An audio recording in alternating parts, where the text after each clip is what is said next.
Maraming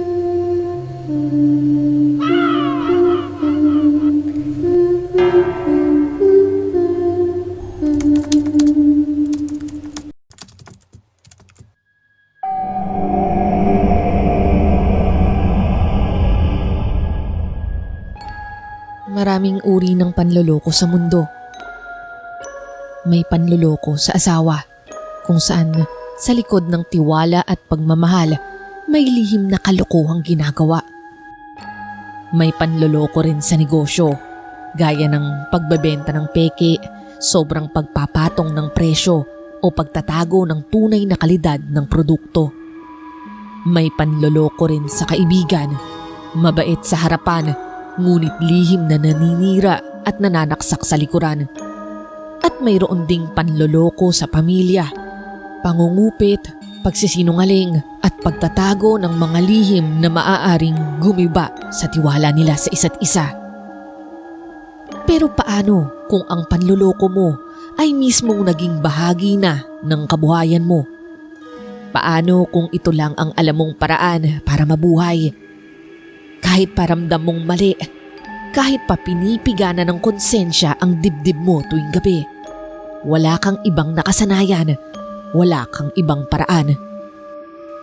May pag-asa pa ba para matigil ito? O kailangan mo munang makaranas ng masakit na kabayaran bago mo tuluyang talikuran ang panlilinlang na bumubuhay sa iyo? Hello po mga kamisteryo, bago ko po simulan ang ating kwento, nais ko po muna kayong anyayahan na mag-subscribe sa aming channel. Sa ganito pong paraan, masusubaybayan po ninyo ang iba pa naming mga nakakatindig balahibong kwento. Maraming salamat po at simulan na natin ang kwentong Kababalaghan.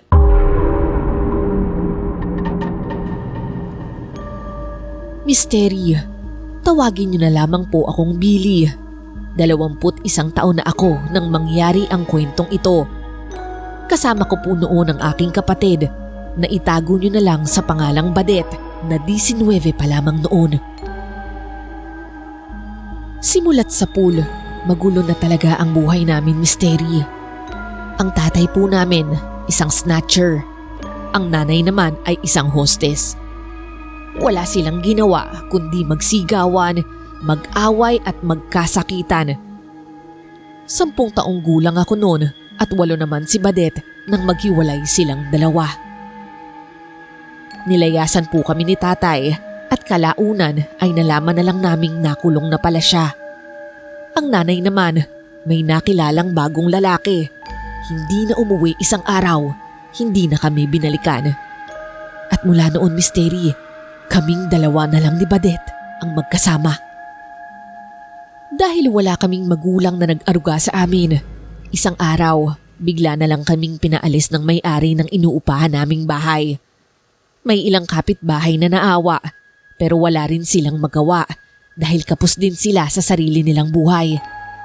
Kaya matapos po noon, nagpalaboy-laboy na lamang kami. Doon nagsimula ang buhay namin sa kalsada. Noong una, kung ano-anong paraan ng pamumuhay ang sinubukan namin. Namalimos, naghalongkat ng basura, nagbenta ng mga dyaryo at kung ano-ano pa. Minsan pa nga, muntik na kaming sumama sa mga batang mandurukot, mga snatcher din tulad ng tatay namin. Pero Misteri, natakot po kami. Ilang beses naming nasaksihan kung paano hinuhuli ang mga kasama namin at dinadala po sa DSWD. At yun po ang pinakakinakatakutan ko noon, ang mahiwalay ako kay Badet, kaya iniwasan po namin yun. Kaya naman kung ano-anong trabaho ang pinasok namin. Ako po, nagkarga minsan sa palengke, siya naman nagtitinda. Minsan, naging takatakboy din ako at siya naman tumutulong sa mga tindahan. Naging parking boy, tagatawag ng pasahero, lahat tinanggap po namin. Pero kahit anong pagod, kahit anong sikap, kulang pa rin. Hanggang sa isang araw, nagkasakit po si Badet. Nilagnat po siya ng mataas at hinimatay pa sa gitna ng kalsada. Wala akong nagawa kundi mangamba at magdasal na sana may tumulong. At doon nga, Isang babae ang naawa sa amin. Nilapitan kami nito at binigyan kami ng pera. Hindi ko yun makakalimutan, Misteri. Kasi doon ko unang naisip, mas mabilis pala ang pera pagkusa lang nilang binibigay. At doon po pumasok ang ideya kong manlinlang. Sa mga murang edad namin noon, ang napagtanto po namin ay may iba pa palang diskarte bukod sa simpleng pamamalimos o lantad na pagnanakaw. Ito po ay ang linlangin ng ibang tao para kusa silang magbigay ng pera sa'yo. Iba't ibang klase ng panloloko ang ginawa namin. Minsan, nagbebenta kami ng sirang gamit o peking produkto na napulot lang naman namin. May mga pagkakataong nililito namin ng mga tao, tinataranta at saka dinudukutan ng kanilang mga pitaka at bag. Mayroon ding mga pagkakataon na nagpapanggap kaming maniningil ng utang. Minsan pa nga, nagpapanggap rin kaming pulis, teacher at kung ano-ano pang propesyon. At sa bawat pakana namin, mas lalo naming naramdaman na ito na ang aming magiging kabuhayan at ito na nga ang buhay naming nakasanayan. Hindi ko naman po sinasabing tama ito, Misteri. Pero noong panahong yun, ito lang po talaga ang alam namin. At minsan, kahit kinakato kami ng aming mga konsensya, wala kaming maisip na ibang paraan para mabuhay kaming dalawa.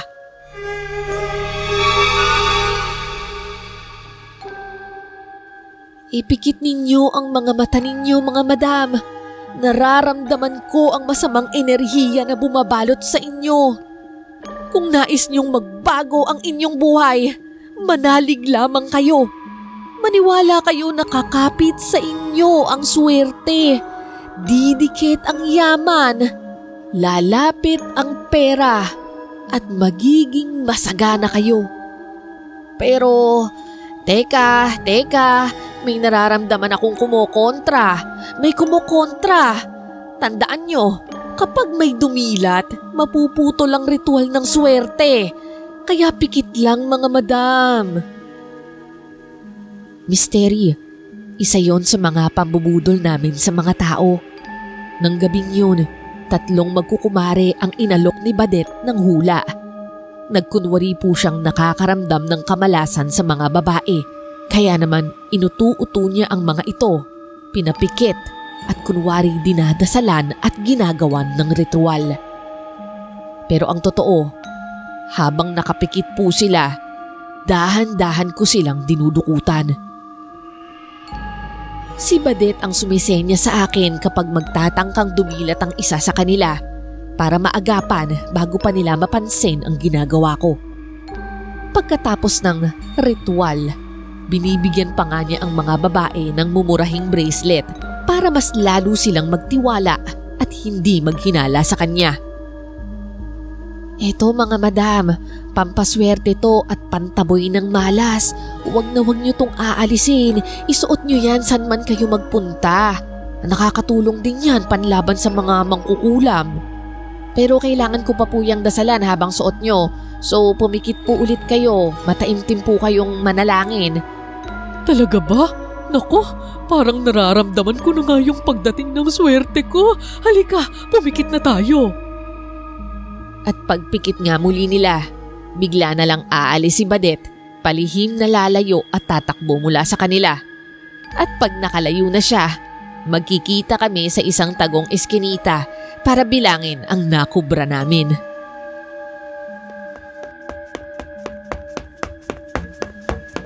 Kuya, ano?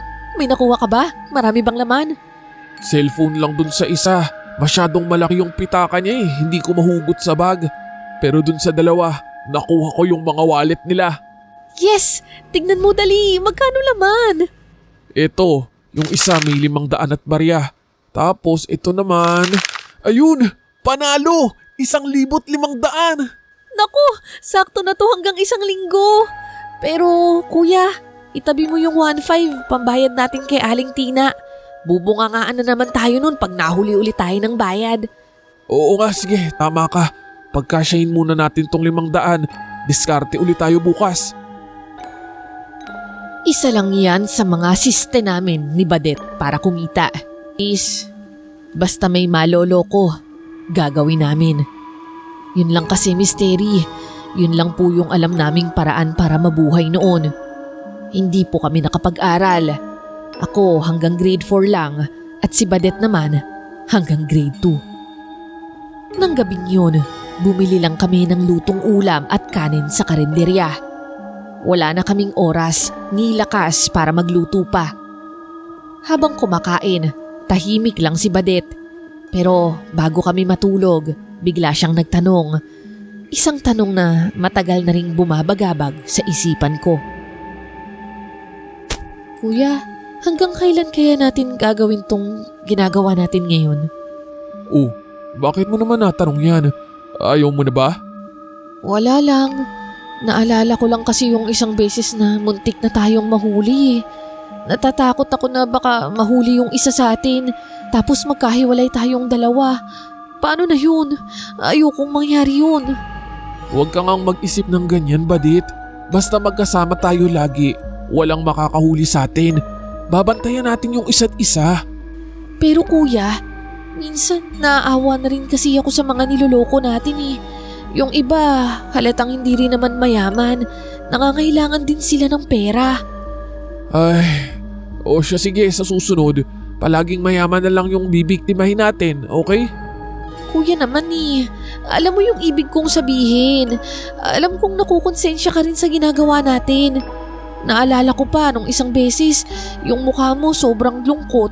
Diba? Nung ninakawan natin yung isang nanay, may anak din siyang babae at lalaki.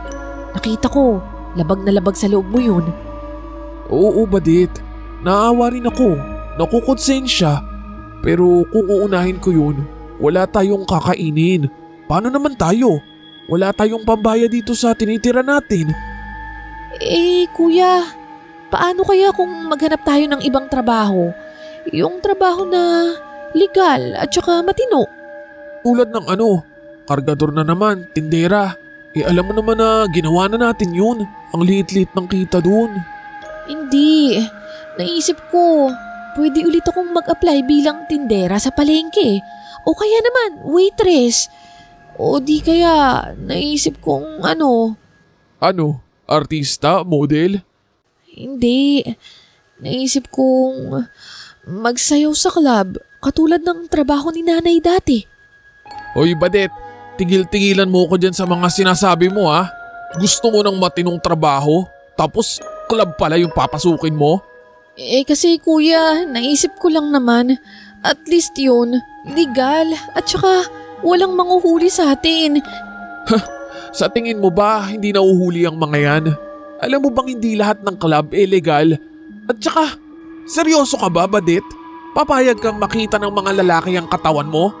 Nako, naiisip ko palang nanggigigil na ako. Sorry kuya, yun lang naman yung naisip ko eh. Ay, sige. Pangako, itong ginagawa natin, hindi to panghabang buhay. Gagawa ako ng paraan para magkaroon tayo ng matinong kabuhayan, okay? Kailangan lang muna nating makakubra ng malaki. Pag may panimula na tayo, makakapagbagong buhay na tayo. Matinong kabuhayan? Tulad ng magkakaroon tayo ng sarili nating tindahan? Oo. Pag nagkapera tayo ng malaki, magkakaroon na tayo ng puhunan para sa tindahan. Tapos, palalaguin natin yun. Naku, kuya, gusto ko yun. Sana matupad yun balang araw. Matapos ng pag-uusap namin yon, halos araw-araw, iniisip ko kung anong diskarte ang pwede kong gawin para makakuha ng malaking pera. Hanggang sa isang araw, may kaibigan akong nagbigay ng tip tungkol sa isang malaking potensyal. Isang taong maaaring magbago ng buhay namin ni Badet at maging dahilan para sa wakas ay tumigil na kami sa ginagawa naming panloloko. Sigurado ka ba, pre, na may kayamanan talaga yan at saka maraming nakatagong pera? Yun ang tip na binigay sa akin ng mga kasama ko. Yung matanda raw, mag-isa lang nakatira sa bahay. At saka isang beses ng isang buwan dinadalaw ng anak niya. Pero sa itsura niya, parang hindi naman siya maperaw. Tingnan mo. Sa ngayon, oo. Kasi simpleng namamalengke lang naman siya. Pero kapag umaalis at pumupunta yan sa ibang lugar, nakikita namin marami siyang alahas. Diba na kayo dyan, pre?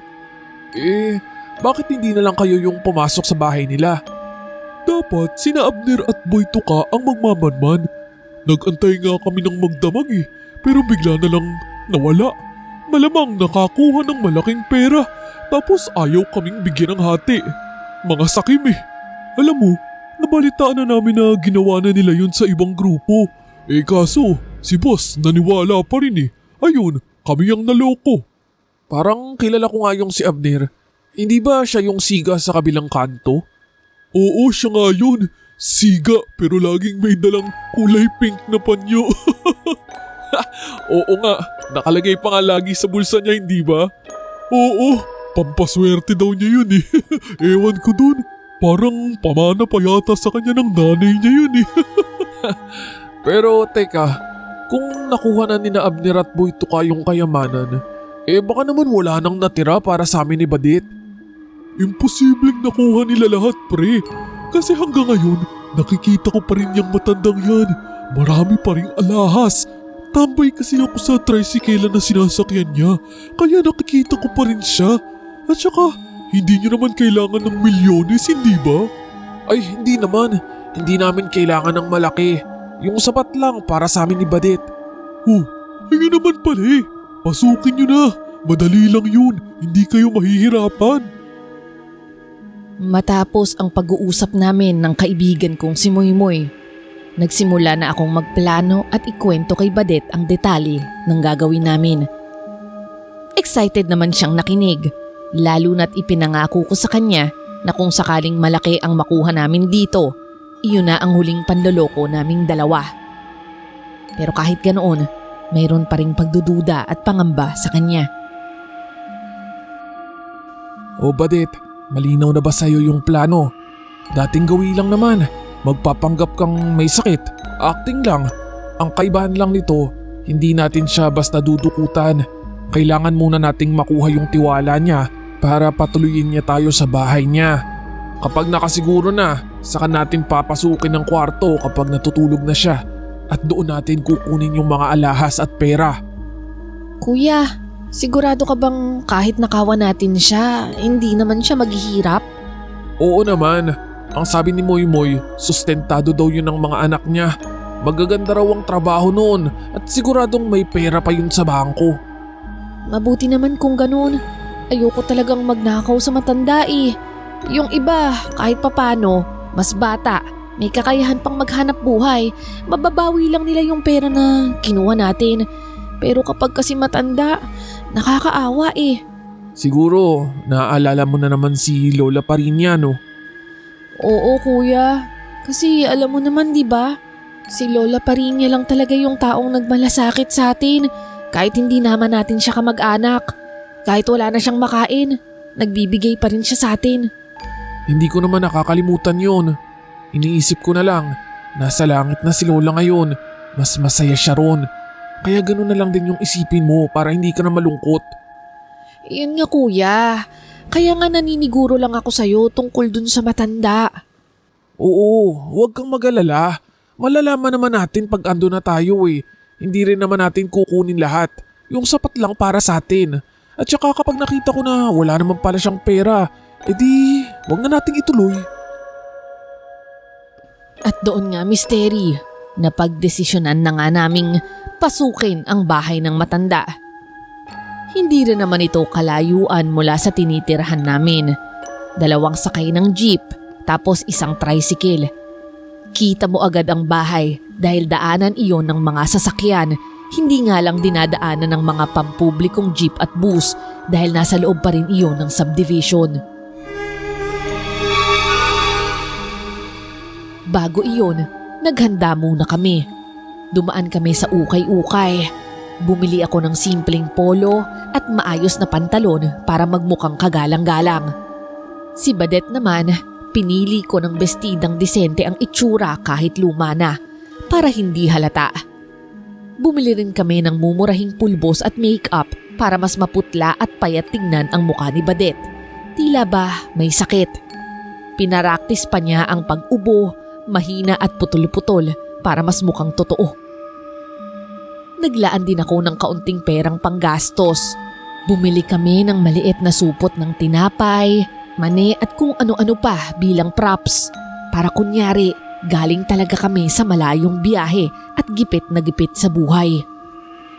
Pinag-isipan naming mabuti ang bawat galaw, mula sa paglapit sa gate ng matanda hanggang sa mismong mga salitang sasabihin ni Badet upang siya ay kaawaan. Hanggang sa dumating na nga ang gabing pinaka-aabangan namin, Misteri.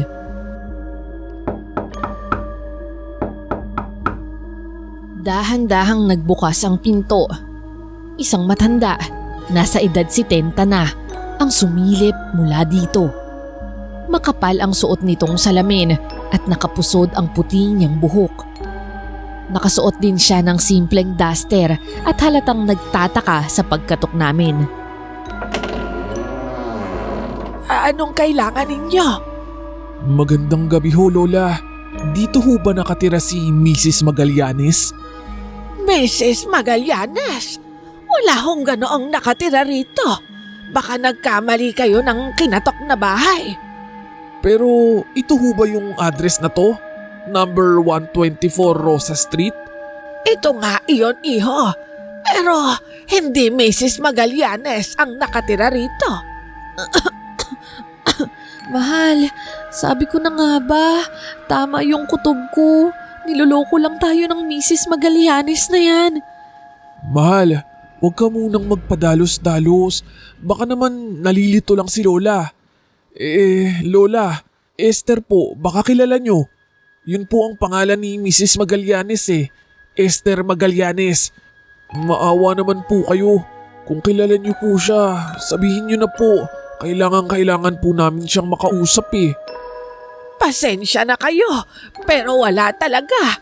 Matagal na akong nakatira sa bahay na ito at ngayon ko lang narinig ang pangalang yan. Matanong ko lang, bakit nyo ba siya hinahanap? Lola, nagbenta ho kasi siya sa amin ng bahay. Ito daw yun. Ayon sa kanya, matagal na raw niyang binibenta itong bahay dahil nakatira na siya sa anak niya. Malaki ho ang binayad namin sa kanya. Opo, Lola. Lahat po ng ipon namin, binayad na po namin. Malayo pa ho yung niluwas namin, makarating lang dito. Nako, mga kaawa-awang bata naman ito. Mukhang naloko nga kayo. Sa itsura niyo pa lang halatangang mag-asawa kayo. Oo, mag-asawa ho kami at nagkataong masama ang pakiramdam nitong asawa ko sa layo ng biyahe. Pasensya na talaga, pero wala akong maitutulong sa inyo. Sige, papasok na ako at magpapahinga na. Sa puntong ito, Misteri, wala na kaming choice kundi gawin ang pinaka-epektibo naming pakulo. Ang biglaang pagkahimatay ni Badet. Nahihilo ako. Mahal! Mahabagin! Anong nangyari sa kanya? Baka po sobrang pagod. Masama rin kasi yung pakiramdam niya. Para hong nilalagnat siya. Mahal! Baka kung anong mangyari sa baby natin. Gumising ka! Ano ka mo, iho? Baby ka mo? Oo, Lola. Buntis ho kasi itong asawa ko. Ay, naku naman! Halika, ipasok mo muna dito siya sa loob. At iyon nga, Misteri, gumana na naman ang aming patibong. Hindi talaga pumapalya kapag umaarte na si Badet. Kaawa-awa po talaga siyang tignan. Tanda ko pa nga nung nagsisimula pa lang kami. Kahit po ako, nagdadalawang isip kung drama lang ba yon o totoo na. Ganoon po siya kagaling. Binuhat ko nga noon ang kapatid ko na ang alam ni Lola ay asawa ko at dali-dali kaming pumasok sa kanyang bahay.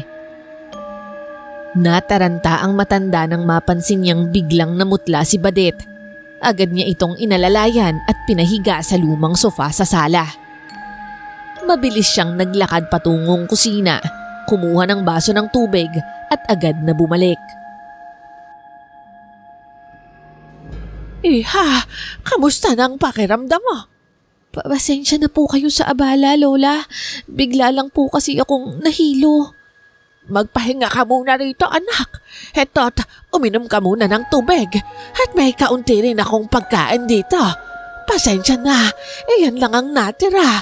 Mag-isa lang kasi ako dito sa bahay. Naku, sana po hindi na kayo nag-abala. Oo nga po, La. Ayos na po ako. Marami pong salamat. Huwag po kayong mag-alala. Kapag po gumaan na po yung pakiramdam ko, aalis na rin po kami agad. Huwag niyo munang alalahanin yan. Kumain na muna kayo bago pa lumamig.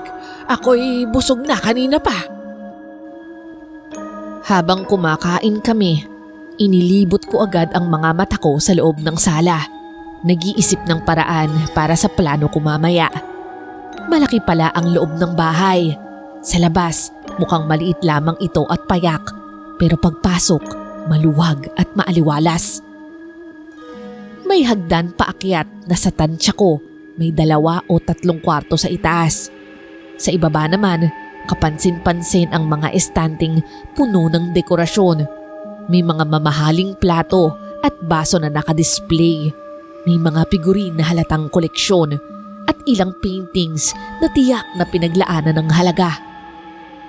Misteri, luma na ang bahay pero malinaw na may kaya ang nakatira rito. Naupo si Lola sa harapan namin. Hindi inaalis ang tingin kay Badet na nagpapahinga sa sofa. Lola, maraming salamat po ulit. Ako nga po pala si Antonio at ito naman po ang asawa kong si Ronalyn. Ako naman si Catalina. Lola Catalina, ang ganda po ng bahay niyo. Pero nabanggit niyo po na mag-isa lang kayo. Maari ko bang itanong kung bakit? Nasaan po yung pamilya niyo? Abala kasi ang mga anak ko sa kani-kanilang buhay. Ayoko namang maging pabigat sa kanila. At bukod pa roon dito ko na talaga nakasanayang mabuhay. Masaya ako rito dahil maraming alaala ng aming pamilya. Ngumiti si Lola at tumingin kay Badet. Ikaw, Iha, ilang buwan na ba yung nasa tiyan mo?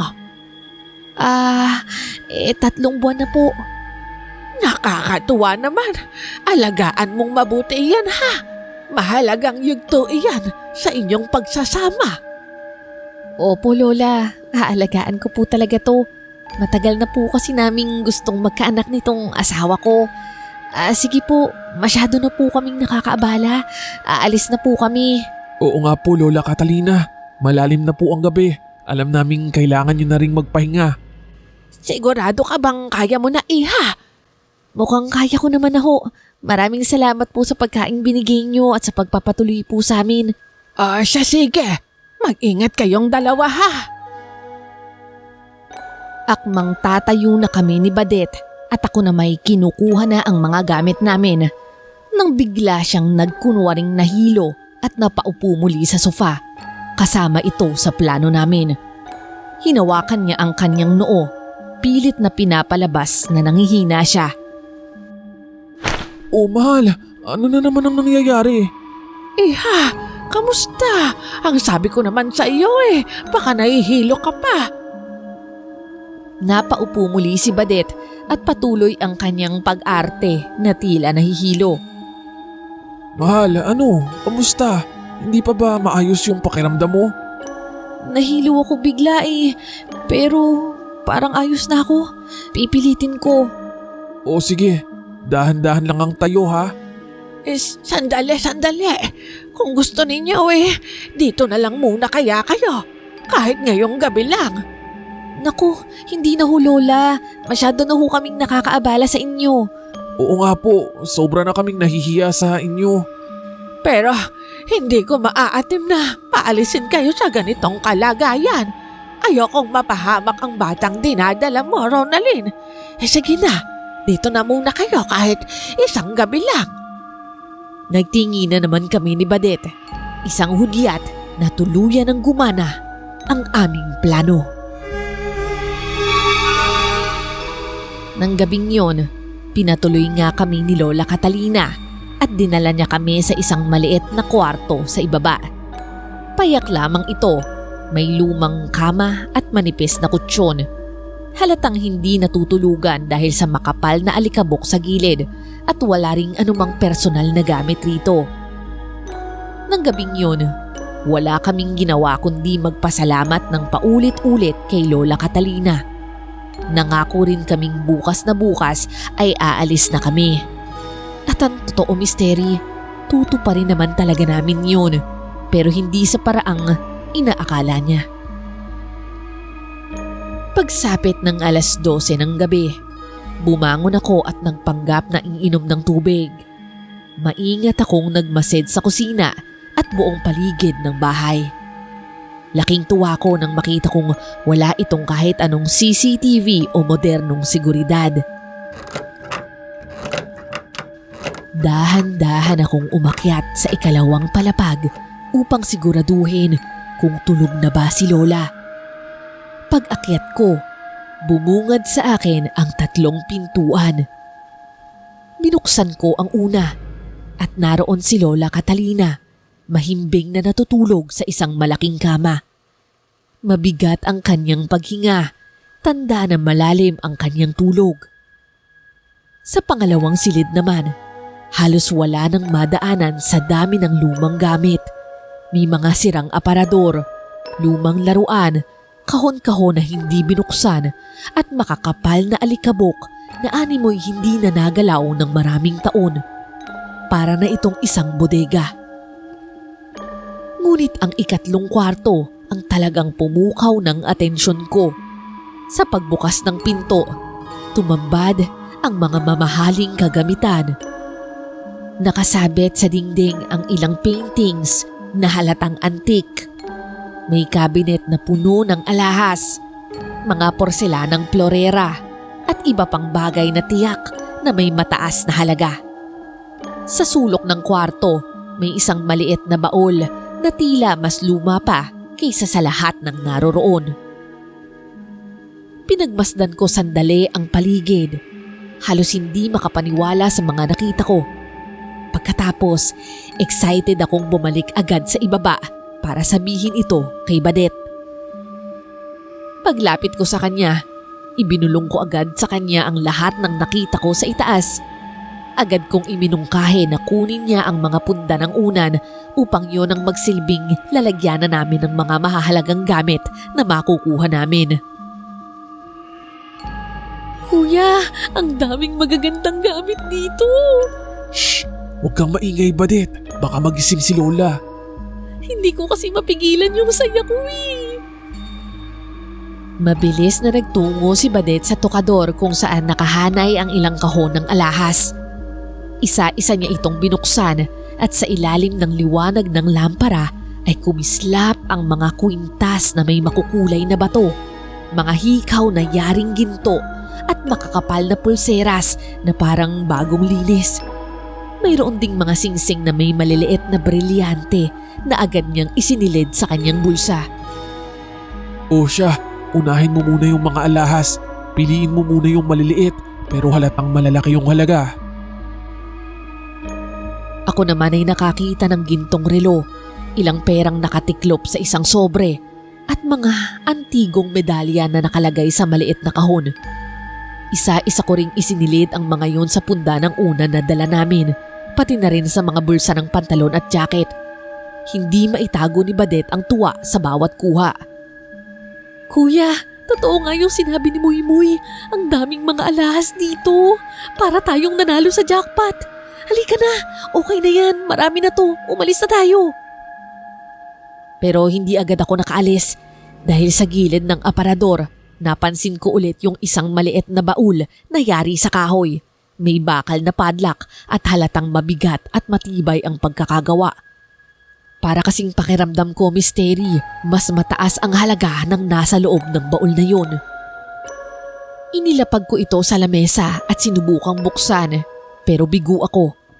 Kailangan ito ng susi na hindi ko naman alam kung ano ang itsura at kung saan nakatago. Kuya, halika na. Imposible namang mabuksan natin yan. O di kaya, dali na lang natin, isama natin, tapos tsaka na lang natin buksan. O sige na nga, kahit parang mukhang mabigat, dali na rin natin. Pero habang abala kami sa pagkakalkal, biglang may boses na pumunit sa katahimikan. Anong ginagawa niyo rito? Halos maghiwalay ang kaluluwa namin nang makita si Lola na nakatayo sa may pintuan. Nanlaki ang mga mata niya at bakas ang pagkagulat, pagkadismaya at sakit sa kanyang muka. Para akong kinurot ng konsensya. Misteri, nahuli niya kami sa masamang balak kahit pa sobrang bait at maayos ang pakikitungo niya sa amin kanina. Lola, magpapaliwanag ho kami. Opo, Lola. May tinitingnan lang ho kami. Huwag na kayong magkaila. Kitang-kita ko ang ginagawa ninyo. Ninanakawan niyo ako. Patawad po, Lola. Kailangan ho kasi namin. Akala ko mababait kayo. Tinulungan ko pa man din kayo. Lola, patawad po. Hindi na po kasi namin alam ang gagawin. Desperado na po kami para sa magiging anak po namin. Hindi tama ang ginagawa ninyo. Tatawag ako ng pulis. Ipapakulong ko kayo.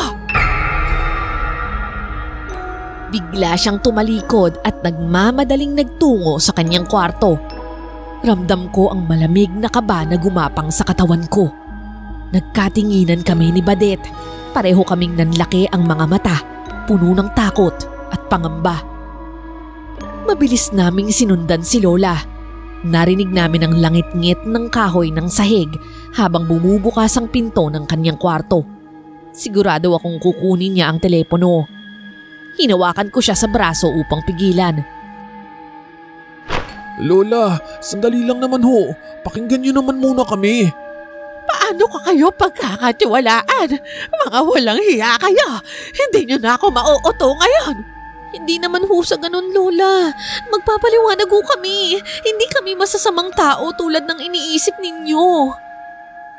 Sa puntong yon, pareho na kaming nakakapit sa kanyang mga braso. Pilit siyang pinipigilan. Nanginginig ang katawan ko sa kaba habang ramdam ko rin ang pangangatog ng kanyang mga kamay. Ang mukha ni Lola namumula sa galit at pagkabigla. Pakawalan niyo ako, mga walang utang na loob! Lola, konting tiwala lang po. Pakiusap. Hindi namin to ginusto, Lola. Hindi lang namin alam kung saan pa kami kukuha ng tulong. Pero misteri, biglang nanlaki ang mga mata ni Lola. Napahawak siya sa kanyang dibdib. Aray! Ang dibdib ko! Lola, ano pong nangyayari sa inyo? Lola! Napasinghap kami ni Badet nang bumigay ang tuhod ni Lola at muntikan na siyang bumagsak. Agad ko lamang siyang nasapo at saka dahan-dahang hiniga sa kama. Lola, gumising ho kayo. Kuya, anong gagawin natin? Baka inatake na siya sa puso. Nakapatay tayo, kuya. Hinawakan ko ang malamig at nanginginig niyang kamay. Humihinga naman siya pero hirap na hirap. Mabilis at mababaw. Para bang anumang oras, maaaring may mangyaring masama. Kuya, tatawag ako ng ambulansya.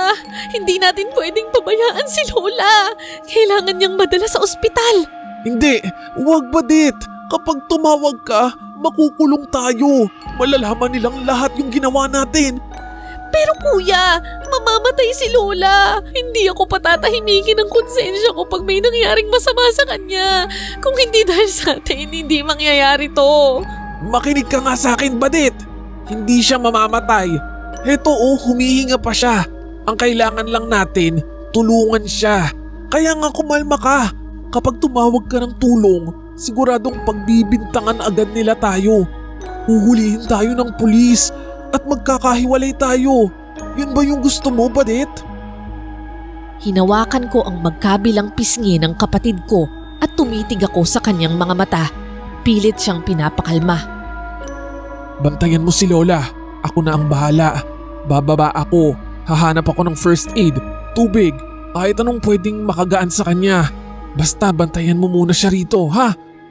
Kuya, sana walang mangyaring masama kay Lola. Sana hindi siya mamatay. Hindi siya mamamatay. Huwag kang mag-alala. Magtiwala ka lang. At dahan-dahan nga akong tumayo. Nanginginig ang tuhod at pawis na pawis. Sa bawat hakbang palabas ng kwarto, ramdam ko ang bigat ng sitwasyon. Isang maling galaw at baka hindi lang buhay ni Lola ang mawala, kundi pati ang kalayaan naming magkapatid. Sa baba, naghanap ako ng maaaring makatulong kay Lola. Agad kong kinuha ang isang palanggana mula sa ilalim ng lababo at pinuno ito ng malamig na tubig. Kumuha rin ako ng malinis na tuwalya na nakasampay sa kusina. Siyempre, kumuha rin ako ng malamig na inumin mula sa ref. Misteri, nanginginig pa ang mga kamay ko habang inilalagay ko ang lahat sa tray para madala ko ng sabay-sabay sa itaas. Paglingon ko, napansin ko ang isang maliit na medicine cabinet na nakasabit sa dingding sa tabi ng kusina. Dali-dali ko itong binuksan. Halos malaglag ang pangako sa dami ng bote at tableta na nakasalansan. Mga pangalan ng gamot na ni minsan ay hindi ko pa nabasa o narinig. May mga kapsula na kulay pula, puti, asul, orange. Ang ilan ay halos expired na. Ang iba naman mukhang bago pa. Dahil hindi naman ako nakapag-aral at nakapagtapos, wala rin akong gabay sa mga magulang. Iilan lamang ang kilala kong gamot. Yung para lamang sa sakit ng ulo, sa tiyan at sa sipon.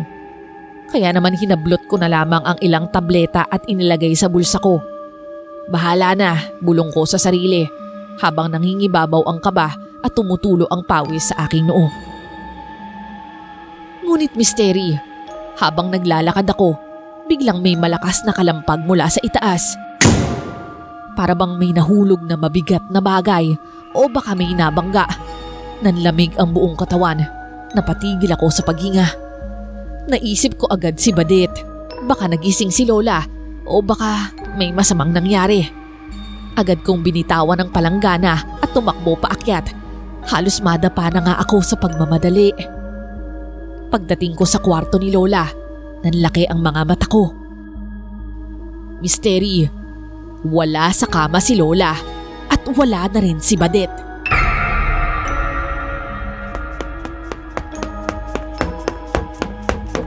Badet?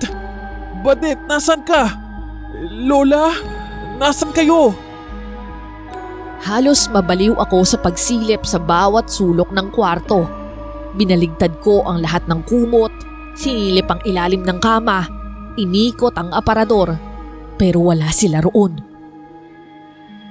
Nakita ko ang bintana, nakabukas ng bahagya at pumapasok ang malamig na hangin na nagpapaalon sa puting kortina. Dali-dali akong sumilip sa labas, pero walang bakas na may tumalon, walang yapak, walang anumang palatandaan na may dumaan doon.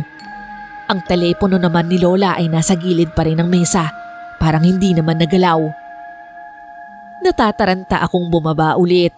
Sinilip ko ang pinto at nagbabaka sakali, pero nakakandado pa rin ito. Walang kahit anong senyalis na binuksan yun. Isa-isa kong inikot ang buong bahay. Bawat kwarto, CR, aparador, bawat sulok. Pero wala. Parang naglaho sila na parang bula. Asan ka, Badet? Asan kayo? Parang awa mo na. Magpakita ka naman. Tulala ako. Wala ni anong ideya kung nasaan sila. Bumalik ako sa kwarto ni Lola upang mag-isip. Habang paikot-ikot ang mga mata ko, bigla kong napansin ang carpet sa sahig. Bahagya itong nakaangat. Dahan-dahan kong nilapitan iyon at marahan kong iniangat ang carpet. Doon misteri, tumambad sa akin ang isang lumang pintuang kahoy sa sahig. Parang may kumislap na pag-asa sa dibdib ko. Baka nga nandun sila nagpunta. Agad ko itong binuksan at sumalubong nga sa akin ang malalim na simoy ng hangin mula sa kailaliman. At tama ako, mayroon ngang isang makitid na hagdan pababa rito. Dahan-dahan akong bumaba. Madilim, tahimik. Mabilis kong kinuha ang maliit na flashlight mula sa bulsa ko. Lagi po kasi akong may dala nun, Misteri, dahil sa uri ng buhay namin. Nang buksan ko ito, doon ay dahan-dahang sumilay ang itsura ng lugar. Sa isang sulok, nakita ko agad si Badet, nakahandusay, nakahiga lang sa isang lumang banig sa malamig na sahig. Maputla ang mga pisngi niya, walang malay. Habang pababa, napaubo naman ako dahil sa kapal ng alikabok na lumulutang sa paligid. Mabilis kong nilapitan si Badet, nanginginig ang kamay kong inalug-alug siya. Badet! Badet! Gumising ka! Bulong ko na puno ng takot. Pero hindi agad siya nagising. Para siyang mahimbing na natutulog lang. Nang idampi ko ang kamay sa kanyang leeg para pulsuhan siya, nakahinga ako ng maluwag. Buhay naman siya at wala rin akong nakitang sugat o tanda ng pananakit. Inikot ko ang liwanag ng flashlight. Tumambad ang silid, magulo, puno ng lumang gamit na tila dekada nang hindi ginagalaw. May mga baso na durog, mga kupas na jacket na nakasampay pa, at mayroon ding mga lumang kahon na punong-puno na ng agiw. Pero Misteri, isang bagay sa sahig ang napatigil sa akin. Nakita ko po ang isang panyo. Kulay pink, may burdang disenyong pamilyar. Misteri, parehong-pareho ng panyo ni Abner. Nanlamig ang mga bato ko. Para bang meron akong naisip na hindi naman ako sigurado. Hindi kaya't yung inaakala nila Moymoy na tumakas at tinakbuhan lamang sila ni Abner. Yun pala, hindi pala talaga sila nakalabas ng gabing yun. Hindi ko mapigilang mapaatras dahil sa naisip kong yun. Biglang kumabog ang dibdib ko. Ilang sandali pa, tinutok ko ang flashlight sa isang basurahan sa gilid. At doon, para bang naaninag ko ang isang bagay na nagpabagsak sa tuhod ko. Misteri, parang mga buto. Hindi buto ng hayop eh. Mapuputi, payat, pero malalaki. Malinaw ang hugis ng mga ito. Parang buto talaga ng tao.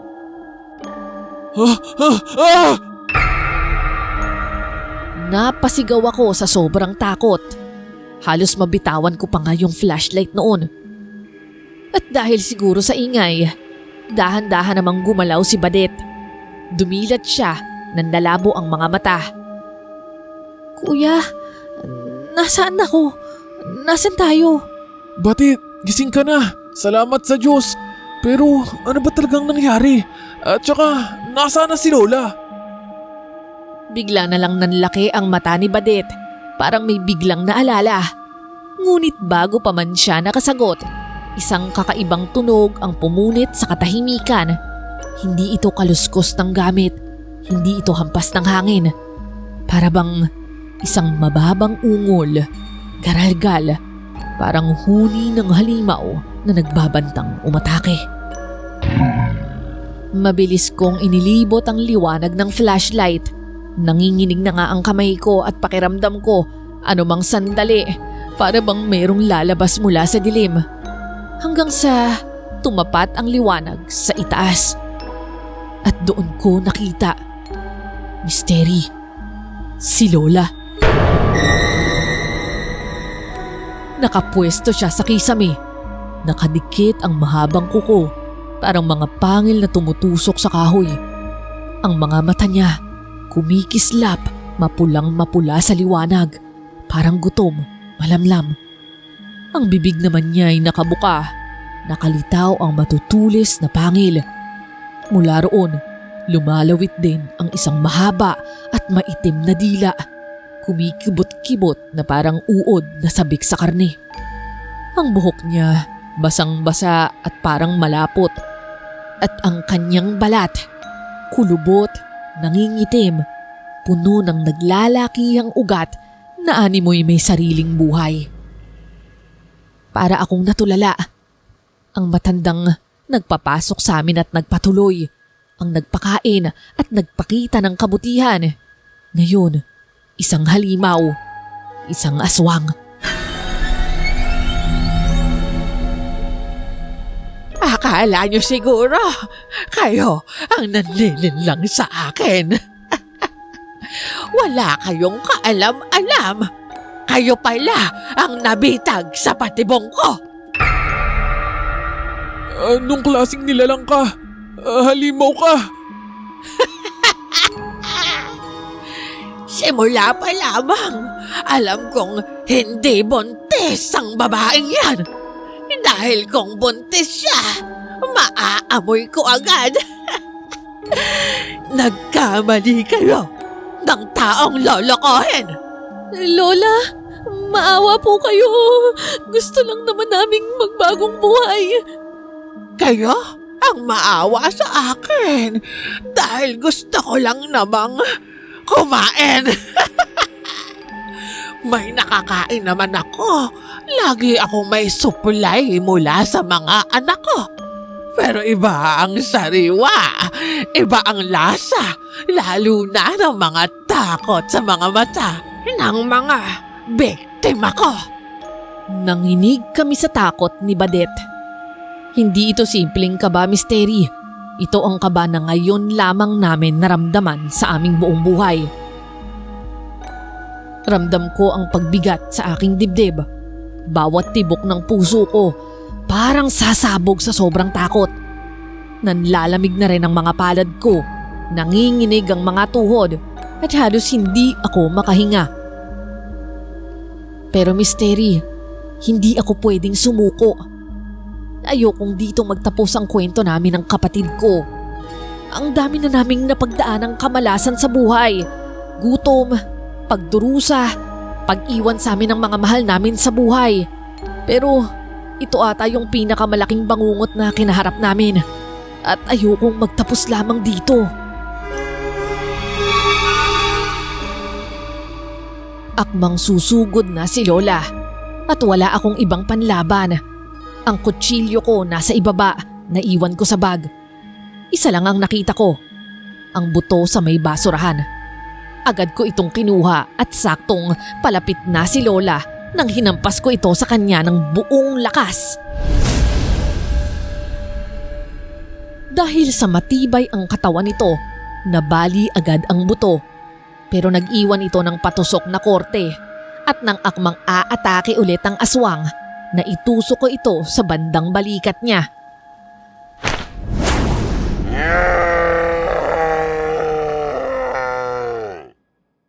Alam kong nasaktan ito at nakakuha ako ng pagkakataon. Tumakbo ka na, Badet! Susunod ako sa'yo! Bilis! Hindi nagdalawang isip si Badet na lumabas. Kahit na takot siya, ay nakatakbo pa rin siya. Umakyat siya sa makitid na hagdan at tuluyang lumabas. Ako naman ay patuloy na nakikipagbuno sa aswang.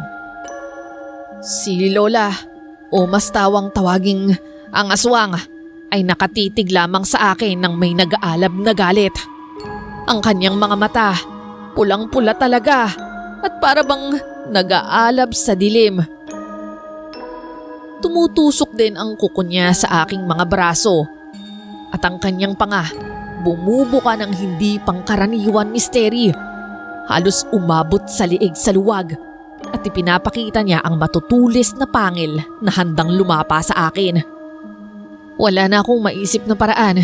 Itinaas ko muli ang buto at isinaksak iyon sa kanyang balikat ng buong lakas. Narinig ko ang tunog ng laman at butong nabuta sa kanya. Napasinghal siya, napasigaw at mukhang nasaktan. Hinampas naman niya ako gamit ang kanyang braso at tumilapon agad ako sa sahig. Bumagsak ang katawan ko at halos mawalan ako ng malay. Ramdam ko ang matinding kirot sa tadyang at balakang, pero pilit akong dumilat at bumangon. Ang aswang naman, lumingon muli sa akin, gumagalaw na parang hayop. At ang sugat sa kanyang balikat, hindi dumudugo ng normal. Sa halip, umaagos ang malapot na itim na likido na amoy ko ang sangsang. Hindi siya nag-aksaya ng panahon. Muli ulit siyang sumugod sa akin, Misteri. Naihalang ko ang kamay ko sa kanyang liig para pigilan ang kanyang pangil. Hawak ko rin ang isa niyang braso. Pero ang isa pa niyang kamay ay nakataas. Handa nang dumapo sa dibdib ko at tusukin ako ng malalim niyang kuko. Pero ilang segundo lang, biglang may narinig kaming malalakas na yabag mula sa itaas.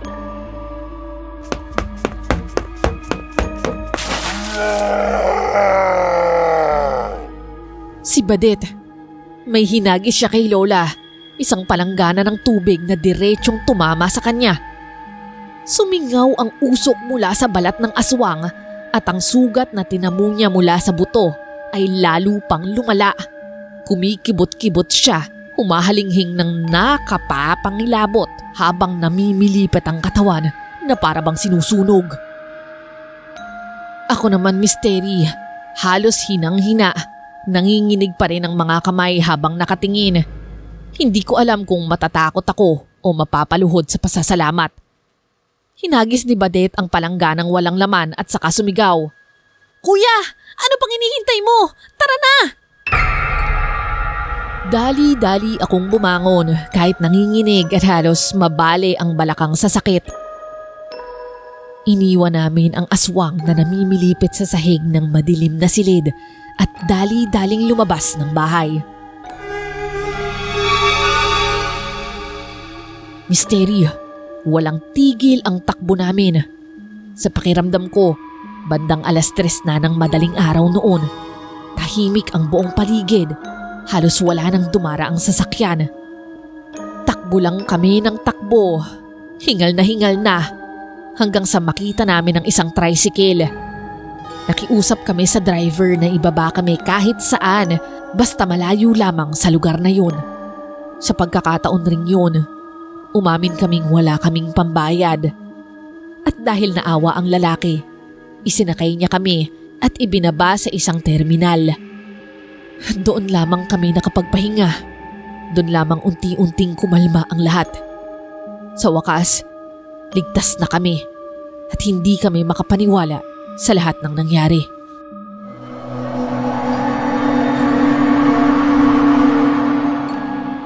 Salamat, Badet. Niligtas mo ako. Akala ko katapusan ko na. Ano ka ba, kuya? Ikaw naman yung unang nagligtas sa akin eh. Pero ano yung ginawa mo? Tubig lang ba yung makakapanakit kay Lola? Hindi. Naalala ko yung kwento ni Lola Parinya nung buhay pa siya. Tungkol yun sa mga aswang sa baryo nila. Ang sabi niya, asin at bawang daw ang pinakamabisang panlaban sa kanila, sa mga aswang. Naisip ko, hindi ba nagdala tayo ng props? Naalala ko may asin tayong sinama ron. Tapos nakita ko yung palanggana na inayos mo kanina, yung may lamang tubig. Doon ko naisip na ilagay yung asin doon para mas dumami. Ang galing mo, Badet. Matalino ka talaga, madiskarte.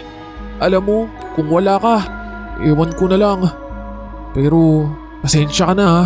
Sorry kung napahama ka dahil sa plano ko. Ano ka ba, kuya? Huwag mo nga sisihin yung sarili mo. Hindi mo naman ginusto yun. Wala namang nakakaalam sa atin na ganun, di ba? Oo, pero ako pa rin yung nagpumilit na gawin to. Wala na nga tayong napala eh. Muntik pa tayong mapahamak. Kuya, mali ka. May napala naman tayo. Napala? Ano? Dahil nakaligtas tayo at saka may natutunan tayo sa mga nangyari. Alam mo naman na ang dami na nating pinagdaanan. Ang dami na nating natutunan. Ang dami na nating aral na nakuha. Sapat na siguro yun, ano? Hindi, kuya. Hindi po yun yung tinutukoy ko. Ano? Ito oh. Nilabas niya mula sa bulsa ng kanyang jacket at pantalon ang ilang gintong alahas na nakuha namin mula sa bahay. Noon ko lamang naalala. Naglagay nga pala kami sa aming mga bulsa at hindi lang sa punda ng unan na naiwan namin doon sa bahay.